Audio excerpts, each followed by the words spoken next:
145º dia. Segundo Samuel 17. Uzai atrapalha o conselho de Aitofel. Depois, Aitofel disse a Absalão: Deixe-me escolher 12.000 homens, e eu sairei esta noite para perseguir Davi. Eu o atacarei enquanto ele está cansado e desanimado. Ele ficará com medo, e todos os seus homens fugirão. Então, matarei somente o rei, e trarei de volta todos os homens dele para o Senhor, como uma esposa que volta para o seu marido. Já que o Senhor quer matar somente um homem, o resto do povo será deixado em paz. Absalão achou que esse conselho era bom, e todos os líderes israelitas também acharam. Aí, Absalão disse: Chamem agora Uzai, e vamos ouvir o que ele tem a dizer. Quando Uzai chegou, Absalão disse: O conselho que Aitofel nos deu é este: devemos segui-lo? Se não, diga você o que devemos fazer. Uzai respondeu: Desta vez, o conselho de Aitofel não é bom. O Senhor sabe que o seu pai Davi e os seus homens são lutadores valentes e que eles estão furiosos como uma ursa na floresta, de quem roubaram os filhotes. O seu pai é um soldado experiente e durante a noite ele não fica com os seus soldados. Agora mesmo, ele deve estar escondido numa caverna ou em algum outro lugar. Logo que Davi atacar os seus soldados, todos os que ouvirem falar a respeito disso dirão que os soldados de Absalão foram derrotados. Então, até os soldados mais corajosos, mesmo aqueles que são ferozes como leões, ficarão com medo, pois todos em Israel sabem que o seu pai é um grande soldado e que os homens que estão com ele são lutadores valentes. O meu conselho é que o Senhor reúna de uma ponta à outra do país todos os israelitas, tantos quantos são os grãos de areia da praia do mar, e que o Senhor mesmo os guie na batalha. Onde quer que Davi estiver, nós o encontraremos antes, mesmo que ele saiba o que está acontecendo. Assim, nem ele nem nenhum dos seus homens escaparão. Se ele fugir para dentro de alguma cidade construída no morro, todo o nosso povo trará cordas, arrasará a cidade e não deixará nenhuma pedra lá em cima. Aí, Absalão e todos os israelitas disseram: O conselho de Uzai é melhor do que o de Aitofel. O Senhor Deus havia resolvido que os bons conselhos de Aitofel não seriam seguidos, para que assim o castigo do Senhor caísse sobre Absalão. Davi é avisado e foge. Então Uzai contou aos sacerdotes Zadok e Abiatar o conselho que tinha dado Absalão e aos líderes israelitas, e também o conselho que Aitofel tinha dado, e disse: Agora mandem depressa uma mensagem a Davi, dizendo a ele que não passe a noite nos caminhos do deserto, que Davi atravesse o rio Jordão imediatamente, para que ele e os seus homens não sejam todos destruídos. Jonatas e Aimaas estavam esperando perto da fonte de Rogel, porque não queriam se arriscar a serem vistos entrando na cidade. Uma empregada ia lá de vez em quando e informava sobre o que estava acontecendo. Então, eles iam contar ao rei Davi. Mas desta vez, um rapaz os viu e contou a Absalão. Então, Jonatas e Aimaas foram depressa para a casa de um certo homem, na cidade de Baurim. Havia um poço perto da casa e eles entraram dentro dele. A esposa do homem pegou uma coberta, estendeu sobre a boca do poço e em cima dela espalhou cereais socados, para que ninguém pudesse perceber nada. Os oficiais de Absalão chegaram lá e perguntaram à mulher: Onde estão Aimaas e Jonatas? Eles atravessaram o rio, respondeu ela. Aí os homens os procuraram, mas não conseguiram achar. Então voltaram para Jerusalém. Depois que eles foram embora, Aimaas e Jonatas saíram do poço e foram avisar o rei Davi. Contaram o que Aitofel tinha planejado contra ele e disseram: atravesse o rio depressa. Então Davi e os seus homens começaram a atravessar o rio Jordão, e ao nascer do dia, todos eles já haviam atravessado. Quando Aitofel viu que o seu conselho não tinha sido seguido, arreou o seu jumento e voltou para a sua cidade. E depois de pôr os seus negócios em ordem, enforcou-se e foi sepultado no túmulo do seu pai. Quando Absalão e os seus soldados atravessaram o rio Jordão, Davi já havia chegado à cidade de Maanaim. Absalão tinha colocado Amasa no comando do seu exército, no lugar de Joabe. Amasa era filho de um homem chamado Itra, o ismaelita. A mãe dele era Abigail, filha de Naás, e irmã de Zeruia, a mãe de Joabe. Absalão e os israelitas acamparam na terra de Gileade. Quando Davi chegou a Manaim, encontrou-se com Sobe, filho de Naás, da cidade de Rabá, em Amon, com Maquir, filho de Amiel, da cidade de Lodebar, e com Barzilai, que era da cidade de Rogelim, em Gileade. Eles levaram bacias, vasilhas de barro, camas e também alimentos para Davi e os seus homens. Levaram também trigo, cevada, farinha, feijão, grãos torrados, ervilhas, mel, queijo coalhada e algumas ovelhas. Eles sabiam que no deserto Davi e os seus homens ficariam com fome, com sede e cansados. Segundo Samuel 18. A morte de Absalão. O rei Davi juntou todos os seus soldados, dividiu-os em grupo de 1.000 e em grupo de 100 e colocou oficiais para comandá-los. Então mandou que saíssem 3 grupos, um comandado por Joabe, outro por Abissai, irmão de Joabe, a mãe deles era Zeruia, e o outro por Itai, da cidade de Gate. E o rei disse aos seus homens: eu também irei com vocês. Eles responderam: o Senhor não deve ir. Se formos obrigados a fugir, ou se os inimigos matarem a metade do nosso exército, isso não fará nenhuma diferença para eles. Mas o Senhor vale por 10.000 de nós. Será melhor que o Senhor fique aqui na cidade e nos mande socorro. Eu farei o que vocês acharem melhor, respondeu o rei. Então ficou ao lado do portão, enquanto os seus soldados saíam, marchando em grupos de 1.000 e de 100. Ele deu a seguinte ordem a Joabe, Abissai e Itai: se vocês gostam de mim, tratem o jovem Absalão com delicadeza. E toda a tropa ouviu Davi dar essa ordem a todos os oficiais. O exército de Davi avançou contra os israelitas no campo e lutou contra eles na floresta de Efraim. E os soldados de Davi derrotaram os israelitas. Foi uma derrota terrível. 20.000 homens foram mortos naquele dia. A luta se espalhou por toda aquela região e morreram mais homens na floresta do que no campo de batalha. De repente, Absalão se encontrou com alguns dos soldados de Davi. Absalão ia montado numa mula e, ao passar por baixo de uma grande carvalho, a sua cabeça ficou presa nos galhos. A mula continuou a correr e Absalão ficou pendurado. Um dos homens de Davi viu Absalão e disse a Joabe: eu vi Absalão pendurado num carvalho. Joabe disse: você viu? Então por que não o matou ali mesmo? Eu teria dado a você 10 barras de prata e um cinto. Mas o homem respondeu: mesmo que o Senhor me desse 1.000 barras de prata, eu não levantaria um dedo contra o filho do nosso rei.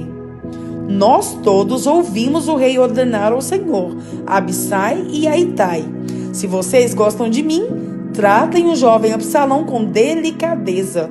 Se eu tivesse desobedecido e matado Absalão, o rei saberia disso. Ele sabe de tudo e o Senhor não me defenderia. Não vou perder mais tempo com você, disse Joabe. Então Joabe pegou 3 lanças e as enterrou no peito de Absalão, enquanto ele ainda estava vivo, pendurado no carvalho. E 10 soldados de Joabe cercaram Absalão e acabaram de matá-lo. Aí Joabe tocou a corneta a fim de parar a luta. As suas tropas pararam de perseguir os israelitas e voltaram. Eles pegaram o corpo de Absalão e o jogaram numa cova funda na floresta e o cobriram com uma enorme pilha de pedras. Então todos os israelitas fugiram, cada um para sua casa. Quando ainda vivia, Absalão construiu um monumento para si mesmo no Vale dos Reis, porque ele não tinha nenhum filho para manter vivo o seu nome, e deu o seu próprio nome ao monumento, que até hoje é conhecido como o Monumento de Absalão. Davi chora a morte de Absalão. Então Ahimaás, filho de Zadok, disse a Joabe: deixe que eu vá correndo dar ao rei a notícia de que o Senhor Deus fez justiça, livrando-o dos seus inimigos. Não, respondeu Joabe. Hoje você não vai levar nenhuma boa notícia. Outro dia você poderá fazer isso, mas hoje não, porque o filho do rei morreu. Então disse ao seu escravo etíope: vá você e diga ao rei o que viu. O escravo curvou-se diante de Joabe e saiu correndo. Ahimaás insistiu: por favor, deixe-me levar as notícias também. Não importa o que aconteça. Por que você quer fazer isso, meu filho? Perguntou Joabe.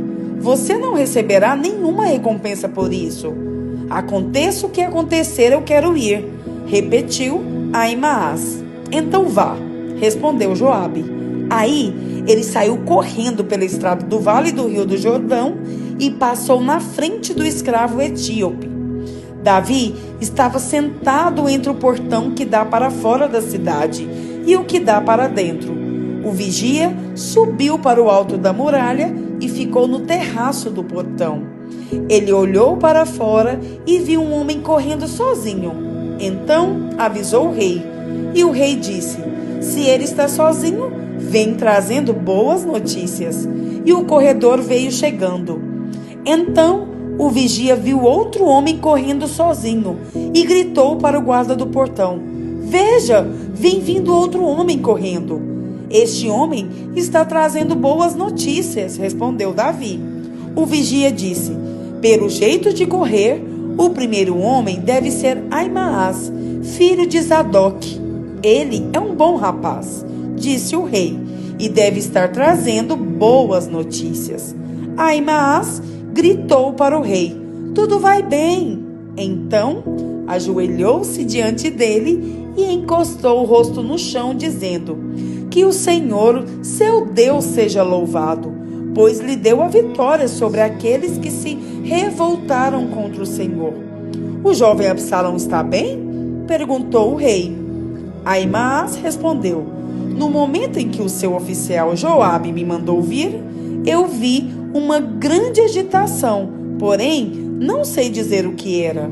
Fique de lado e espere, disse o rei. Ele ficou de lado e esperou. Então o mensageiro etíope chegou e disse ao rei: ó rei, eu tenho boas notícias para o Senhor. Hoje o Senhor Deus lhe deu a vitória sobre todos os que se revoltaram contra o Senhor. E o jovem Absalão está bem? Perguntou o rei. O mensageiro respondeu: eu gostaria que o que aconteceu com ele acontecesse com todos os inimigos do Senhor e com todos os que se revoltam contra o Senhor. Então o rei ficou profundamente triste, subiu à sala que ficava por cima do portão e começou a chorar. Ele andava para lá e para cá e gritava: ó meu filho Absalão, Absalão, meu filho, eu preferiria ter morrido no seu lugar, meu filho.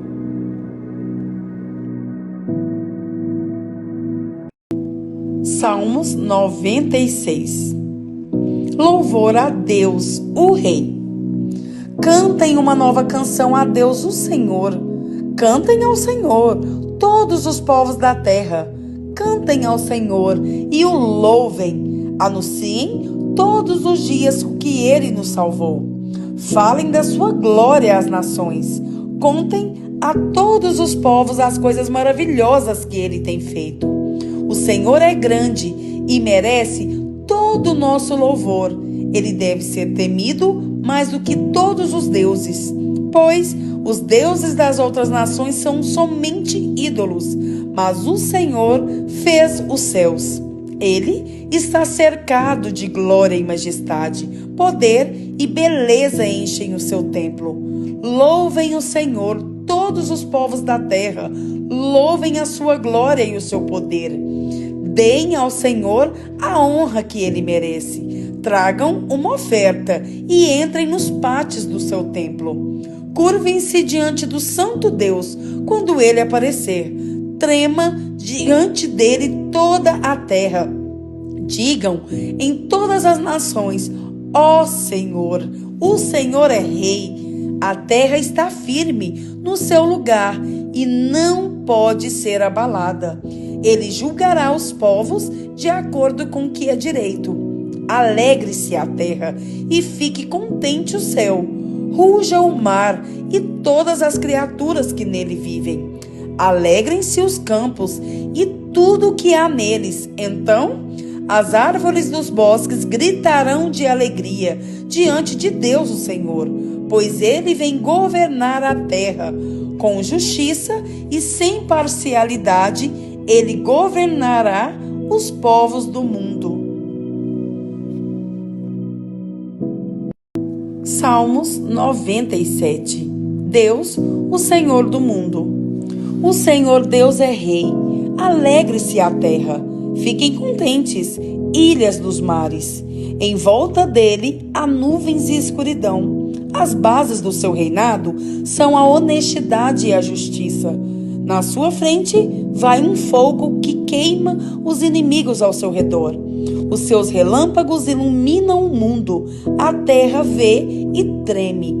Os montes se derretem como cera diante do Senhor de toda a terra. Os céus anunciam a sua justiça e todos os povos veem a sua glória. Os que adoram imagens ficam envergonhados, passam vergonha. Os que gabam dos seus ídolos. Diante de Deus, o Senhor, todos os deuses se curvam. Por causa dos teus julgamentos, ó Senhor, o povo de Jerusalém está contente e as cidades de Judá se alegram. Ó Senhor, Deus Altíssimo, Tu governas o mundo inteiro. Tu estás acima de todos os deuses. Vocês que amam a Deus, o Senhor, odeiem o mal. Ele protege a vida dos que lhe são fiéis e os livra do poder dos maus.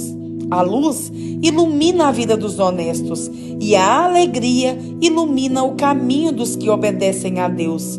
Que o Senhor seja a alegria de vocês que são obedientes a Ele. Que o Santo Deus seja louvado. Salmos 98. A vitória e a justiça de Deus. Cantem uma nova canção a Deus, o Senhor, pois Ele tem feito coisas maravilhosas. Com a sua força e com o seu santo poder, Ele se tornou vitorioso. O Senhor anunciou a sua vitória. Ele fez com que as nações conhecessem o seu poder salvador. Com amor e fidelidade, Ele cumpriu a sua promessa ao povo de Israel. Até nos lugares mais distantes do mundo, todos viram a vitória do nosso Deus. Cantem ao Senhor com alegria, povos de toda a terra, louvem o Senhor com canções e gritos de alegria. Cantem louvores a Deus, o Senhor, com acompanhamento de harpas e toquem músicas nas liras. Ao som de trombetas e cornetas, cantem com alegria diante do Senhor, o Rei. Ruja o mar e todas as criaturas que nele vivem. Cantem a terra e os seus moradores. Rios, batam palmas. Montes, cantem com alegria diante do Senhor, porque ele vem governar a terra. Ele governará os povos do mundo com justiça e de acordo com o que é direito.